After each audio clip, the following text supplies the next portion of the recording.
Okay, so today we want to take a look at our last section for the semester, polar coordinates. Now, they're relatively straightforward, or doing the calculus is relatively, it can be algebraically fussy. We got to deal with trig stuff, so it depends on how strong you are with your solving trig equations and so on. That's really the hard part of polar. It's not really hard in and of itself. It's doing the trig is really the hardest bit of it. Okay, but really polar coordinates is just another way of describing the coordinate plane.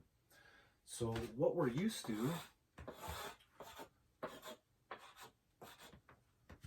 when we put these at right angles, x and y, our Cartesian coordinate plane, typically we call this rectangular.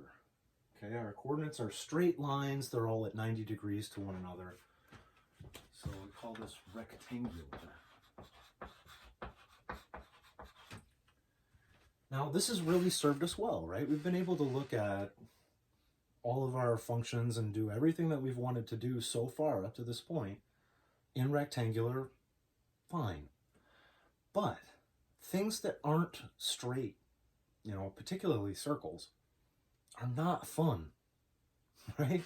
What's our equation for a circle? X squared plus y squared equal r squared. Circle centered at 0, 0 with radius r, right? Which means in rectangular that we're looking at plus or minus root r squared minus x squared, right? So by default, this thing's already nasty. We've got this compound. We're going to have to either do mad kinds of algebra to get out from under that square root, or we're going to need to do like an arc sign, right? Because we've got square root and our function comes second, difference of two squares. So we can deal with these things. We know how, but they end up being, very work intensive. So the idea with polar is simply a shift in perspective. If I want to define a place, a unique point on the plane, I need two pieces of information, right? In 3 dimensions, I'll need 3 pieces of information, and so on. Okay, so normally maybe I should, let me just give myself a little space here. So I'm going to pick some point on the plane, right? Pick some point. We normally call it x and y. Fine. Okay. Now I'm going to reach back to our trig and I'm just going to fill in, right? I'm going to say, oh, okay, that's the y. It's this length. That's the x. It's that distance. There's my radius r. And I go, oh, this is a right angle now. And now I can bring all my trig stuff to bear, right? I say, oh, well, this is an angle here, theta. So if I wanted to describe this particular point, xy, I could just as well tell you, go theta direction, go in this direction, and then go r length. So I can tell you which way to go and how far in that direction to go. Right? So if I say go this direction, theta, could be either way, right? Depending on which way you tell me to go. So here's my theta, I know my direction. Now you say, okay, go negative r. And I go, oh, that's down here, right? I was facing this way, so I'm gonna go negative r down here, and that'll end me up here. Okay, so I can describe every point in the plane with 2 pieces of information. Usually we got x and y, but I could just as well tell you a direction, theta, and then a distance, r. Okay? Now, a lot of times what you'll see is this, r theta. That's kind of typically how you'll see it. This is like nails on a chalkboard to me. Because r is generally a function of theta, And we're going to do all our calculus and everything d theta. So it's the theta that's generally the parameter. We're treating, this is identical to a parametric with our parameter being the angle theta. So theta is generally the independent variable, and r is a function of theta. In an ordered pair, the point of the order is that the order has meaning, right? So that the first coordinate is the independent variable and the second coordinate is the dependent variable. So why we do it r theta is beyond me. This drives me up a wall. I'm going to rewrite it theta r.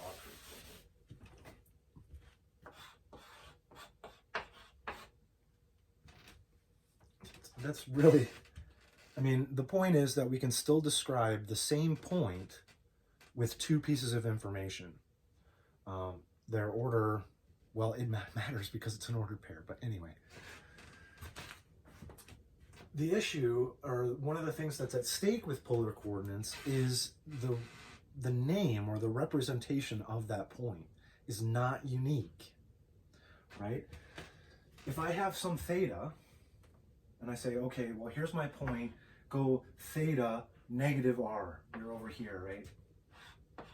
Theta negative r. I could have just as well told you to go this negative theta, let's call it theta prime, go this direction, and then travel r in that direction, positive, right? Go down this way and then forward that way. So this could have just as well been negative theta prime positive r. Or I could have just as well said theta plus a 2 pi negative r, right? So, and then in fact any multiple of 2 pi, so 2 pi n, and so the representations are not unique. We can make them, we can force them to be unique if we restrict theta between 0 and 2 pi and r greater than or equal to 0, okay? If we do those restrictions, then we can get a unique representation for every point on the plane. But that's not really all that helpful very often. You know, we want to be able to do additions and subtractions as well. If we want to do subtractions, we need these negative things, right? So we want to be able to have negative r's and things like that. So just being mindful of the fact that the representations of particular points are not necessarily unique, okay? It's not really that big of a deal. It's not enough for us to lose the ability to add and subtract in order to force a unique representation. Okay, so still, we can do it with two pieces of information. Give me a direction and a distance to go in that direction, and I'll end up in a particular spot, right? So it's all coming straight from here. It's all by definition, right? What is the cosine of theta? Well, the cosine of theta is the adjacent x over the hypotenuse, r. By definition of the cosine, right? And likewise, by definition of the sine is the opposite, y, over the hypotenuse. And there we get our conversions, our first conversions. X is r cosine theta.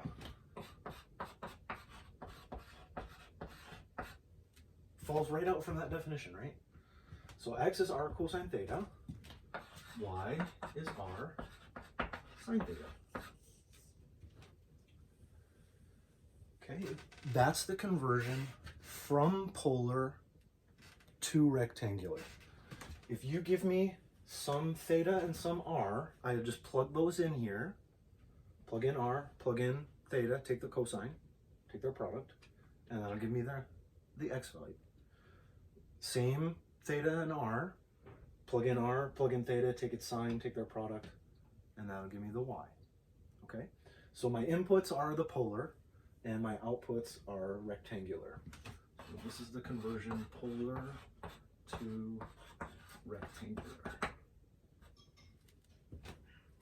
Again, that's falling straight out of the definition of the cosine and the sine.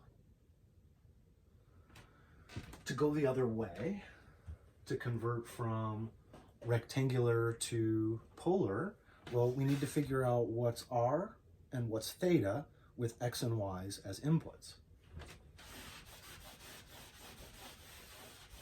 Well, let's see. This is a right triangle. Pythagorean theorem holds. So r squared is equal to x squared plus y squared. Now that's a very, very useful form. Very often we'll just keep it that way. Or, of course, we can solve it over r is square root x squared plus y squared. Okay. And that gives us r. Our inputs, if you give me some x and y, I can plug them in here and I'll get r. Yeah? The other one we need is theta. Well, let's see. I want to input y and x and get back theta. Well, is there a relationship here between y and x? Well, sure. The tangent of theta is the opposite over the adjacent. So y over x. Nice. That means that theta is the arctangent of y over x. And that's it. Arctangent of y over x. So you give me some x and y point. You plug it in here, that'll give me r. And then plug it in here, y over x, take the arctan, and that'll give me theta. Now, the arctan is domain restricted, right? We have undefined points. So that's one thing to be mindful of. If we get a point like 0 something, yeah, where x is 0, y over x is undefined. But the arctan is undefined at pi over 2, okay? So, right, if I'm getting this point that's 0 something, it's up here. But that's a divide by 0, but we know this theta is pi over 2. Likewise, if I get a negative something divide by 0, that's down here, right? The x is 0, but the y is something negative. So again, I'm getting negative undefined, but it's negative undefined at negative pi over 2.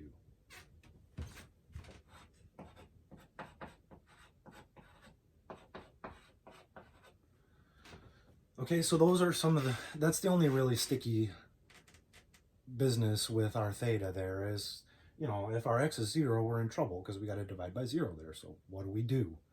Well, just look at the sign. Is it positive pi over 2 or negative pi over 2?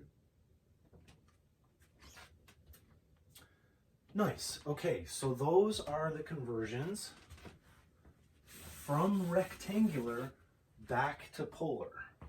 This is a rectangular to polar.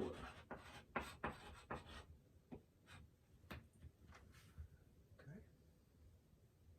Nice. And that's our polar to rectangular. Now, this is built into the calculator. Okay.